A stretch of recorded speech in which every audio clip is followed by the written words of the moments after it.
Assalamualaikum warahmatullahi wabarakatuh. Waalaikumsalam warahmatullahi wabarakatuh. Bismillahi walhamdulillah, summa salatu wassalamu ala rasulillah, la hawla wa la quwata illa billah. Amma ba'du, hadratal muhtaramin, para alim yang kami taati, wabil khusus yang tengah hadir di tengah-tengah kita, Yai Syafaat Muhammad. Assalamualaikum Yai. Waalaikumsalam warahmatullahi. Sehat nih? Alhamdulillah masih sehat tahes Pak Kin. Alhamdulillah. Alhamdulillahirabbil alamin. Para pemirsa NU TV Turen yang dirahmati Allah, NU TV Turen disupport oleh LTN NU, LDNU dan Nuker Lazisnu MBCNU Kecamatan Turen. Oleh karenanya para pemirsa yang berbahagia, muslimin muslimat, nahdien nahdiyat, jangan lupa subscribe, tekan loncengnya, dan like, komen. Ngaji bersama MBCNU Kecamatan Turen kali ini atau malam hari ini akan membahas tentang judul imun dan iman yang akan diuraikan oleh panjenenganipun Al Mukarrom Kiai Syafaat Muhammad. Jangan pindah channel, tetaplah di NU TV Turen. Monggo Kiai. Assalamualaikum warahmatullahi wabarakatuh. Waalaikumsalam warahmatullahi wabarakatuh. Alhamdulillahi awalan hamdan katsiran mutawalian. Usolli wa usallimu saniyan ila hadrati habibina wa syafi'ina wa qurrati ayunina Sayyidina wa maulana Muhammadin Allahumma sholli alaihi biqauli Allahumma sholli ala Sayyidina Muhammadin tibbil qulub wa dawaiha wa afiyatil abdani wa shifaiha wa nuril absori wa diyaiha wa qutil arwahi wa ghidaiha wa ala alihi wa sahbihi wa sallim. Wa biqauli Allahumma sholli ala Sayyidina Muhammadin wa aliyin wa Fatimah wal Hasan wal Husain wa dzurriyyatihim wa alihim wa ashabihim sholatan tamla'u khazainullah nura wa takunu biha li nafsi wa li mujizi wa lil mu'minin farjan wa makhrajan wa sifaan wa surura. Amin. Wa qala rabbi shrah li sadri wa yassir li amri wahlul 'uqdatam min lisani yafqahu qawli, amma ba'd. Terima kasih Pak Solihin, para penikmat NU TV Turen rahimakumullah. Alhamdulillah kita masih diberi kesehatan oleh Allah Subhanahu wa taala, sehingga kita bisa bersama-sama melaksanakan puasa keberapa Pak Kin niki Pak Kin? Ini puasa ke-23. 23 nggih. Alhamdulillah mboten krasa Pak Kin nggih. Nek krasa luwe tok mawon. Mboten krasa tapi krasa luwe. Nggih. Alhamdulillah dalam nuansa kita sedang kena musibah adanya pandemi virus corona, kita masih diberi kekuatan melaksanakan ibadah puasa. Alhamdulillah. Mudah-mudahan virus ini segera diangkat oleh Allah Subhanahu wa taala. Amin. Allahumma amin. Para penikmat NU TV Turen rahimakumullah. Kita sering mendapat masukan dari tenaga medis, dari orang-orang yang paham tentang kesehatan, terutama kaitannya dengan bagaimana pencegahan tentang virus corona agar kita menjaga yang namanya imunitas tubuh. Bagaimana imunitas kita bisa bagus, sistem kekebalan tubuh ini bisa terbentuk dengan bagus, Sehingga dengan imun yang kuat diharapkan kita bisa terbebas dari keganasan virus corona. Karena seperti yang kita ketahui bersama bahwa sebenarnya virus corona itu tidak terlalu ganas seganas virus-virus yang lain. Ngoten Mbak Gin. Cuma karena penyebarannya yang begitu cepat, akhirnya berdampak semua orang berpotensi terkena virus ini. Kalau virus ini sudah menjalar ke banyak orang, maka secara otomatis nanti akan membuat kedodoran tenaga medis. Betul. Kalau tenaga medis kedodoran, maka siapa nanti yang akan merawat pasien-pasien yang terkena virus corona? Makanya pemerintah membuat kebijakan-kebijakan ini dalam rangka agar supaya penyebarannya bisa segera teratasi. Rantai penyebaran bisa terputus. Kasihan dengan tenaga medis. Nah, yang tidak kalah penting yaitu tadi seperti kami sampaikan adalah bagaimana membuat imunitas kita menjadi meningkat. Sebab dengan imun yang kuat kita insya Allah akan sehat. Ada beberapa hal yang dianjurkan oleh pemerintah. Napa niku? PSBB itu kan dalam rangka untuk menjaga agar supaya tidak tertular dengan pola-pola hidup bersih. Otomatis dengan pola hidup bersih imun kita kita akan terus menjadi sehat. Makan makanan yang bergizi. Ya alhamdulillah kalau orang Jawa, orang Indonesia untuk khusus makanan bergizi, apalagi yang di desa niku tidak kekurangan insya Allah. Nangkali mancing iso oleh iwak, masane iwak wader cilik-cilik.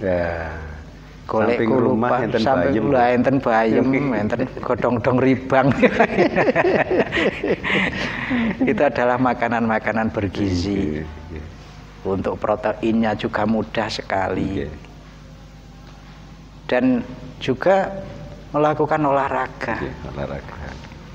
Sebenarnya untuk meningkatkan imun ini tidak hanya dari sisi makanan yang bergizi sebenarnya, juga bagaimana makanan ini benar-benar halalan thayyibah ini yang tidak kalah penting. Karena apa? Karena dari makanan yang halalan thayyibah ini nanti akan berdampak kepada kekuatan iman. Orang kalau asupan makanannya halal, maka imannya akan kuat. Maka disinilah di dalam menanggapi atau di dalam menghadapi virus corona ada dua hal sebenarnya yang perlu untuk ditekankan. Tidak hanya dari sisi imun saja, imun ini penting, tapi yang tidak kalah penting adalah iman. Iman akan menjadi imun akan menjadi kuat bila mana iman ini pun juga kuat. Salah satu contoh ngeten Pak Kin. Kita ketakutan dengan adanya virus corona. Di satu sisi sudah berusaha untuk olahraga. Kemudian makanan bergizi, daging, sayur, buah, pokoknya 4 sehat 5 sempurna niku. 4 sehat 5 sempurnanya Pak Solihin tambah rokok biasanya. Kopi dan rokok. Kalau tidak itu kurang sempurna.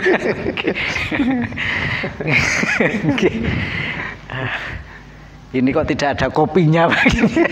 Lah ya itu. Nah, ini petugas kopinya rupanya kelupaan. Request dulu ini nanti. Kemudian saya lanjutkan Pak Kim. Kita berusaha untuk mempertebal sistem imun kita, memperbaiki sistem imun kita. Tapi di satu sisi kita punya rasa takut yang berlebihan terhadap virus corona. Sehingga takut ini menghantui diri kita yang berdampak secara psikis. Akhirnya ini pun juga akan menyebabkan tubuh kita pun akan kena dampak. Melemahnya imun. Karena iman yang tidak kuat, akhirnya imun pun juga akan melemah. Saya teringat kalau periksa ke dokter itu, baik saya sendiri maupun dulu ngantar orang tua periksa, yang punya keluhan sakit perut, punya keluhan darah tinggi, itu di samping dikasih obat, kemudian juga ada arah-arahan, dilarang makan ini, makan ini. Tapi yang tidak kalah penting bagaimana menjaga emosi, menjaga ketenangan hati. Dengan tenang itu akhirnya penyakit pun akan dengan sendirinya akan hilang. Karena apa? Karena imunnya kuat. Tapi dengan panik akhirnya imun akan menjadi lemah. Nah, di sini yang kadang kurang kita perhatikan. Untuk meningkatkan imun kita hanya dari sisi lahirnya saja mengikuti anjuran-anjuran pola hidup sehat dan bersih, tapi di sisi yang lain tentang kebutuhan rohani ini kita abaikan. Nah, ini kalau bagian ini, jadi bagaimana imun dan iman ini bisa kita perkuat terutama di masa-masa pandemi virus corona sekarang. Nggih ngoten Pak Kin. Lah ngene kok. Sementara dari sisi usaha bidang kesehatannya sudah dilakukan. Tapi ketika kita kemudian merasa takut terus kepada penyakit tersebut, ini pun juga bisa menurunkan imun. Ya. Nah, tapi sementara kalau kita juga tidak takut, tapi kebablasan kepada sembrono juga tidak baik juga. Tidak bagus. Nah, artinya kan ini ketika kita sudah berusaha dengan mengkonsumsi makanan yang bergizi, kemudian sudah mengikuti protokol kesehatan yang dikeluarkan oleh pemerintah, kemudian juga sudah pakai hand sanitizer atau penyemprotan disinfektan, berarti kita kan harus pasrah setelah itu kepada Allah. Jadi memang di situ Pak Kin, pada intinya kita juga harus waspada. Maka saya juga teringat beberapa slogan-slogan, jangan takut corona tapi tetap waspada. Artinya biar tidak terlalu merasa ketakutan. Tapi di satu sisi kewaspadaan kita juga tetap tinggi. Biar tidak panik. Kalau sudah panik ini malah berbahaya untuk kekebalan tubuh kita. Seperti yang panjenengan sampaikan Pak Kin tadi, jadi memang adanya virus corona ini dampaknya luar biasa. Dari semua lini kehidupan terdampak. Pendidikan terdampak. Sekarang sudah tidak pernah kita jumpai kalau pagi hari anak-anak dengan seragam pergi ke sekolah atau madrasah. Ke sekolah atau ke madrasah. Kalau pagi biasanya kelihatan jalan-jalan ini hidup ramai dengan anak-anak adik-adik kita yang berangkat sekolah. Tidak kita jumpai lagi saudara-saudara kita yang berangkat bekerja. Biasanya kalau jam 7 itu kan kejar-kejaran, khawatir ketinggalan, ketutupan gerbangnya pabrik. Tidak lagi kita jumpai pengajian-pengajian, jamaah juga, majelis sholawat itu. Padahal di Kabupaten Malang begitu menjamur majelis sholawat. Nggih. Sekarang sudah tidak kita jumpai. Sangat terasa. Sangat terasa. Belum lagi nyuwun sewu, saudara-saudara kita yang punya hobi refreshing, jagongan ngopi, ngobras di warung-warung kopi. Kalau di Kecamatan Turen namanya ngopi itu kan sesuatu yang bagian dari interaksi membangun sosial. Dan itu sangat kental sekali di Kecamatan Turen membangun keakraban satu dengan yang lainnya. Sekarang sudah tidak kita jumpai apa bulan Ramadan apa-apa. Tapi yang jelas mulai adanya corona memang tempat-tempat interaksi saudara-saudara kita terutama di warung-warung kopi memang dibatasi. Silahkan buka tapi dibungkus ya. Kalau warung kopi dibungkus teko omah lah ya adem. Nggak asik lagi. Nggak asik lagi. Wong yang asik itu karena jagongan terus ada wifi-nya gratis lagi. Sambil ngobrol dengan sesama teman. Ya, di situ banyak topik. Ada yang teman-teman kalau di NU itu kadang ada topik perjuangan, bagaimana gerakan-gerakan, ada diskusi tentang pekerjaan dan lain sebagainya. Betul. Itu sangat kental sekali di Kecamatan Turen dan ini sudah tidak kita jumpai. Dan yang sangat-sangat berdampak itu terutama di bidang ekonomi. Saudara-saudara kita nyuwun sewu Pak Kip, kalau dulu waktu sekolah masih dalam kondisi normal, betapa banyak saudara-saudara kita yang punya profesi bakul cilok, punya profesi jualan mainan anak-anak. Masya Allah sekarang mau dasar di mana? Ini belum lagi yang ke pasar, beliau-beliau saudara kita yang punya profesi buka pedagang pasar, pemasukannya juga sangat berkurang. Semua kena dampak dari ini. Maka disinilah sikap kita di samping bagaimana imun menjadi kuat, iman kita perkuat. Tawakal kepada Allah Subhanahu wa Ta'ala. Karena kalau kita berbicara urusan rizki, nyuwun sewu, sekarang ini sudah kita rasakan dampaknya ekonomi. Orang sudah mulai tidak takut Allah, lebih takut corona. Kenapa? Dia berani melakukan aksi-aksi pencurian karena dorongan kebutuhan masalah ekonomi, urusan perut. Berarti corona mengalahkan takutnya kepada Allah Subhanahu wa Ta'ala. Bahkan kemarin ada teman cerita, Gus, ketika ada di suatu tempat dia turun dari mobil, pas turun dari mobil itu didatangi orang yang baru keluar dari gang, minta nasi. Masya Allah. Nah, ini sampai segitunya. Padahal orangnya bukan tampilan peminta-minta atau pengemis. Bukan. Karena sudah tidak punya yang dimakan sampai tega minta kepada teman saya yang kebetulan baru turun dari mobil, akhirnya dibelikan di warung di sebelah itu. Sampai sedemikian itu kejadian nyata ini, Masya Allah. Kejadian nyata ini. Lah itulah jadi dampak ekonomi. Jadi ekonomi benar-benar terpukul dalam hal ini. Maka sekali lagi bagaimana kita mengembalikan ini kepada Allah Subhanahu wa Ta'ala.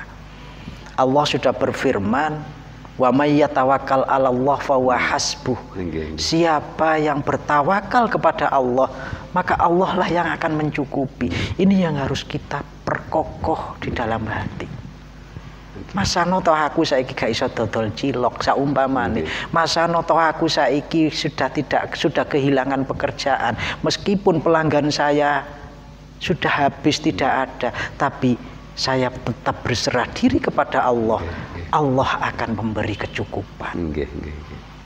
Nah, ini yang perlu kita bangun. Di samping membangun imun tadi. Sehingga pada akhirnya dengan kepercayaan yang tinggi, tawakal yang tinggi atas jaminan Allah, dia tidak akan berani melakukan hal-hal yang dilarang oleh Allah Subhanahu wa Ta'ala. Niki kenyataan nih, Yai. Jadi banyak sekarang marak kejahatan karena urusan perut. Lupa bahwa ini semua adalah dari Allah dan kita harusnya berserah dirinya kepada Allah. Makanya ini ada pertanyaan, bagaimana kita ini bertawakal kepada Allah pada masa pandemi COVID-19 ini terus bunyi. Jadi begini. Yang tidak kalah penting niku, bagaimana sih kalau kita berbicara tawakal, sebenarnya tawakal itu sebenarnya bagaimana? Ada sebuah keterangan niku ngeten, Pak Kim. Alamat tawakal wa alamatul mutawakkil. Di antara tanda-tanda orang yang tawakal, ahwaluhu ayyakuna baina yadayillah kal mayyit baina yadayil ghasil biqalbihi. Tanda-tanda orang yang tawakal kepada Allah, dia menyerahkan dirinya kepada Allah seperti halnya mayit menyerahkan dirinya pada orang yang sedang memandikan. Dia tidak punya kapasitas untuk menggerakkan tangannya. Yang bisa menggerakkan tangannya yaitu hanya yang memandikan. Dia tidak punya kapasitas untuk menggerakkan kakinya. Yang bisa menggerakkan kakinya ya yang memandikan. Lah bagaimana ini bisa tertanam di dalam hati kita di hadapan Allah? Tidak punya kemampuan apa-apa, yang bisa menggerakkan, yang bisa memberi rizki, yang bisa mencukupi hanya Allah Subhanahu wa ta'ala. Tapi biqalbihi ini dilakukan dalam hati. Nah, sementara anggota tubuh yang lain silakan bergerak dalam rangka untuk berikhtiar. Dalam rangka untuk berikhtiar. Lah kalau kita tawakalnya niku kal mayit benayatil ghasil, tidak biqalbi, tidak dalam hati tapi dalam anggota tubuh jawarih yang lahir, maka ya kita pasif, tidak melakukan usaha apapun. Alah wong sing penting aku kan ya wis dicukupi. Di satu sisi Allah kan nggih sampun dawuh wa ma min dabatin fil ardi illa 'alallahi rizquha. Bahwa dabbah, hewan-hewan melata termasuk manusia yang ada di atas bumi itu semua Allah lah yang akan mencukupi rizkinya. Namun di sisi lain kita kan diharuskan untuk berikhtiar. Sehingga dalam kondisi kados mekaten yang harus kita kuatkan hati kita, selama saya ini masih hidup, insya Allah rizki saya masih ditanggung oleh Allah Subhanahu wa ta'ala.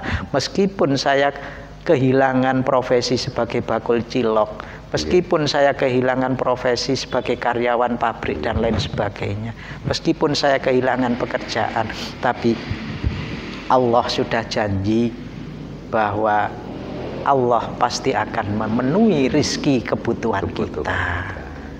Kalau kelingan sebuah keterangan, orang itu selama jasad masih ada rohnya, maka rizkinya akan dijamin oleh Allah Subhanahu wa ta'ala. Ada sebuah kisah gitu. Teringat sebuah kisah Ibrahim bin Adham. Ibrahim bin Adham itu hidup pada masa setahun 100, antara 100 sampai 200 Hijriah. Beliau sebagai penguasa di tanah Afghanistan. Kaya, sultan di sana, hidupnya serba kecukupan, punya hobi berburu bagi. Satu saat Ibrahim bin Adham bermaksud berburu ke hutan, disiapkan segala kebutuhannya berburu, kemudian berangkatlah dengan membawa peralatan-peralatan berburu, termasuk tidak lupa disiapkan bekal untuk makan di perjalanan.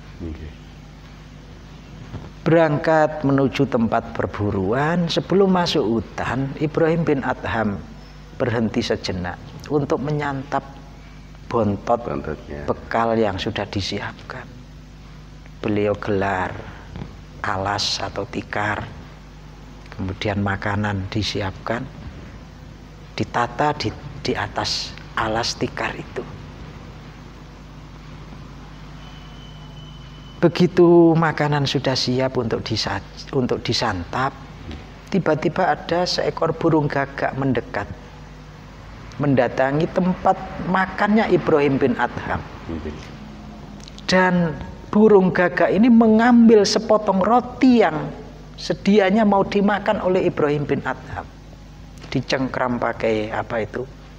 Pakai kakinya itu. Ya. Terbang di bawah itu. Merasa aneh Ibrahim bin Adham melihat kejadian ini. Kok ada burung gagak seberani-beraninya mencuri roti yang akan saya makan. Penasaran, diikuti burung gagak. Naiklah Ibrahim bin Adham ke atas kudanya, diikuti kemana terbang burung gagak itu. Sampailah pada sebuah bukit, burung gagak itu turun. Dilihat oleh Ibrahim bin Adham. Ternyata di atas bukit itu ada seorang laki-laki tidur terlentang, kondisi kakinya diikat, tangannya diikat. Burung gagak itu turun hinggap di atas tubuh laki-laki itu. Apa yang dilakukan? Disobek sedikit-sedikit roti itu, disuapkan ke laki-laki yang sedang terikat. Sampai habis roti satu potong itu. Begitu selesai, burung gagak pergi. Didekati oleh Ibrahim bin Adham. Ditanya laki-laki ini, sembari dilepas ikatannya. Ditanya, sampan ini siapa? Kok ada di atas bukit sendirian? Kok bisa sampean di sini sendirian, kondisinya dalam keadaan diikat? Gimana ceritanya? Kemudian laki-laki ini cerita, kula niki pedagang, saya ini saudagar, sedang melakukan perjalanan, membawa barang-barang dagangan. Di tengah perjalanan di dekat bukit ini, saya dirampok. Ada segerombol orang yang melampok harta saya. Semua diambil. Dan kemudian saya diikat dan saya ditaruh di sini. Dan ini sudah berlangsung 7 hari saya di sini. Lajeng Ibrahim bin Adham tanglet Pak Kim. Loh, 7 hari sampan kondisi terikat di tempat sunyi semacam ini. Terus sampan makan dari mana? Lajeng laki-laki itu menjawab, saya setiap hari didatangi oleh burung gagak tadi.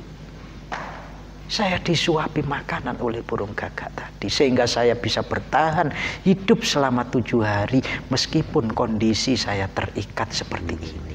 Subhanallah.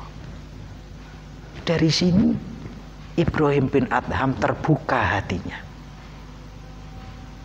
Dia baru sadar ternyata urusan rizki ini adalah ditanggung oleh Allah Subhanahu wa Ta'ala. Karena dari kejadian ini Ibrahim bin Adham akhirnya sadar bahwa urusan rizki ditanggung oleh Allah.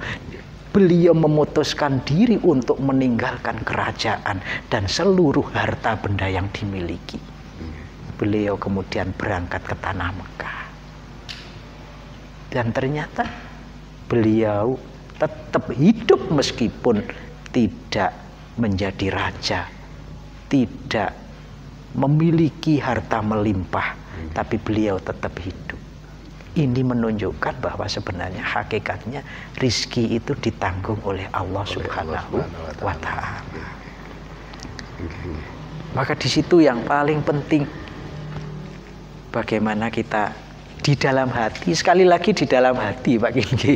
Ini yang kadang keliru, aku tawakal wis aplang-aplang di omah ae ngenteni wong kirim sego, ini keliru. Ranten sama halnya dengan kita itu menyikapi corona ini kan kita harus ikhtiar mengikuti protokol kesehatan apa yang dianjurkan pemerintah, physical distancing. Kalau kali panjenengan nggak oleh mepet-mepet 1 meter. 1 meter. Usaha tersebut ada ya Gus ya. Ini sebagai perwujudan dari dawuhnya Gusti Allah di Al-Qur'an itu kalau nggak salah. A'udzubillahi minasyaitonir rajim. Innallaha la yughayyiru ma biqaumin hatta yughayyiru ma bi anfusihim. Nggih.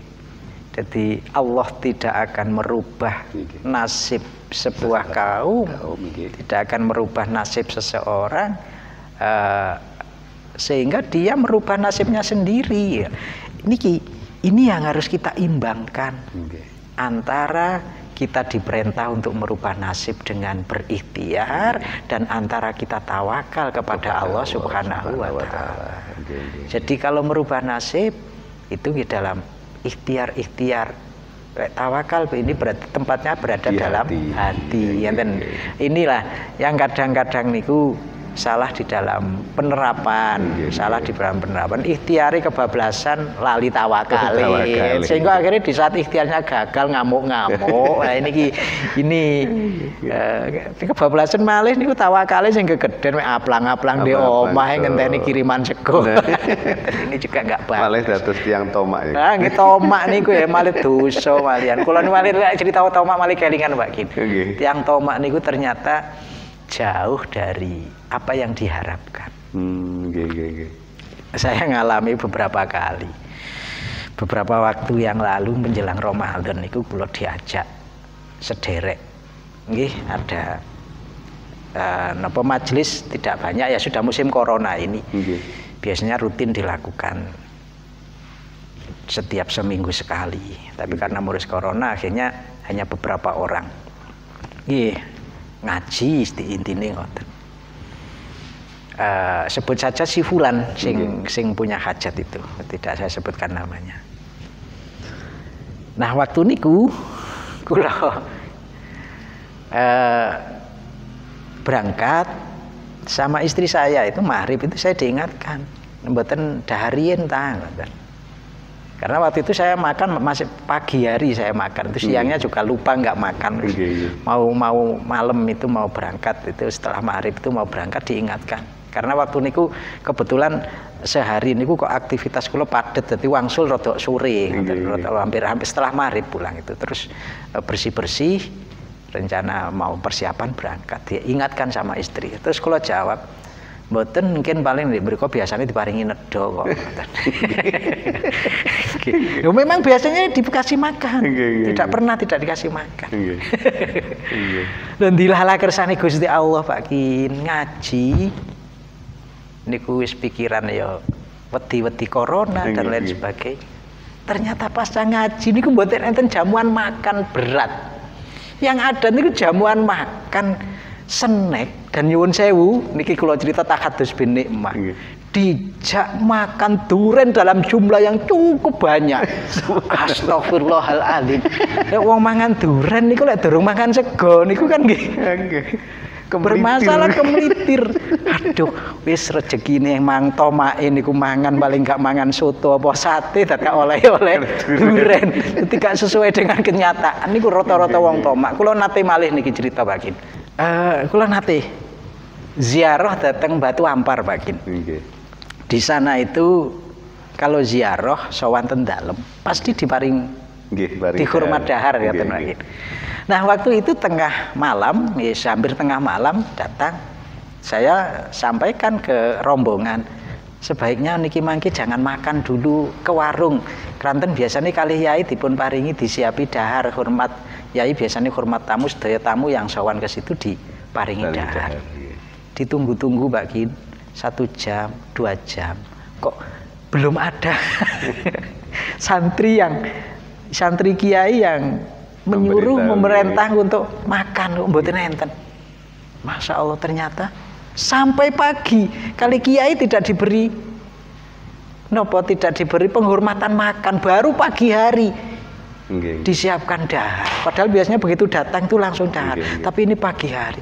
Akhirnya kula eling-eling, ya Allah, ternyata wong tomak itu ternyata tidak sesuai dengan kenyataan, tidak sesuai dengan yang diharapkan. Makanya di sini kita bertawakal kepada Allah Subhanahu wa taala, jangan sampai kemudian memperbesar peluang kita tomak kepada orang lain, tomak kita hanya kepada Allah Subhanahu wa taala. Oleh karena itu di sisi lain kita juga harus berikhtiar.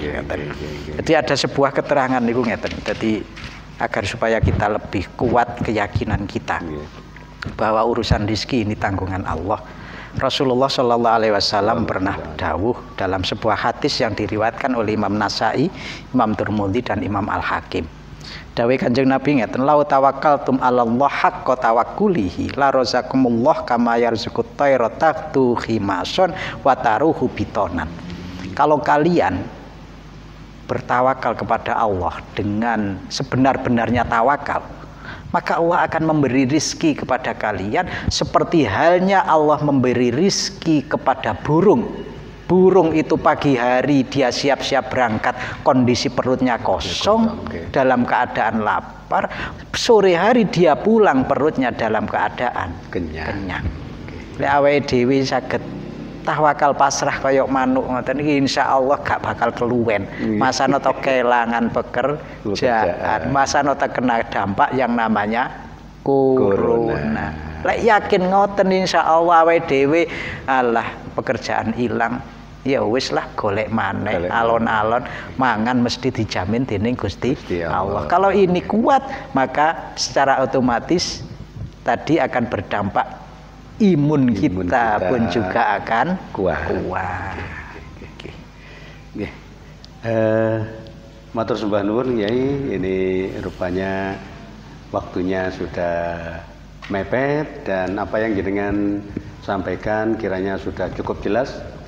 Dan para pemirsa NU TV Turen yang dirahmati Allah, demikian yang disampaikan oleh Al-Mukarram Kyai Sahabat Muhammad dengan judul Imun dan Iman, bahwa imun harus kita jaga agar kita tidak mudah sakit. Namun demikian jangan sampai melupakan iman, karena iman itu apabila tidak kuat juga akan berpengaruh dengan menurunnya imunitas tubuh kita. Oleh karenanya marilah senantiasa kita jaga keimanan kita kepada Allah dan tetap kita jaga kesehatan kita agar imunitas kita makin kuat. Untuk penutup monggo dipun doai monggo. Bersama-sama kita saling mendoakan satu dengan yang lainnya. Semoga kita, keluarga kita, anak kita, istri kita, saudara kita, dan seluruh warga nahdlin nahdliyat, muslimin muslimat, warga Kecamatan Turen dan seluruh umat manusia diberi keselamatan oleh Allah Subhanahu wa taala, diberi kesehatan zahiran wa batinan, dan wabah ini segera diangkat oleh Allah Subhanahu wa taala. Al-Fatihah. A'udzubillahi minasyaitonir rajim. Bismillahirrahmanirrahim. Alhamdulillah. Ar-Rahmanir-Rahim. Iyyaka na'budu wa iyyaka nasta'in.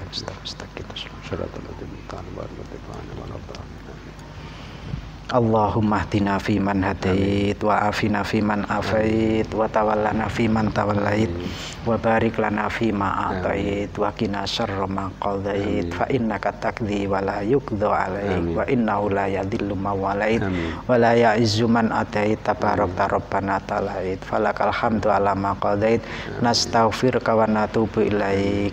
Allahumma dfa annal bala wal waba khususon fi wabai corona wal fahsa wassadaita wal mihana wal fitana ma dhahara minha wa ma batan an baladina Indonesia wa an qaryatina Turen wa an sairil buldanil muslimina amah wa sairil buldan fil alam ya rabbal alamin.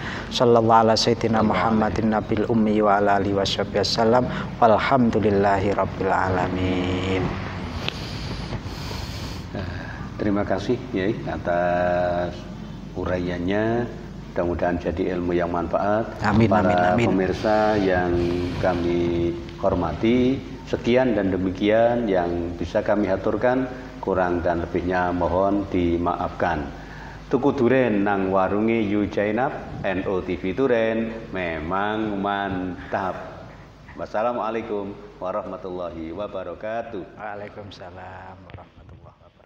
Allahumma salli ala sayyidina Muhammad wa ashghilil zalimin bil zalimin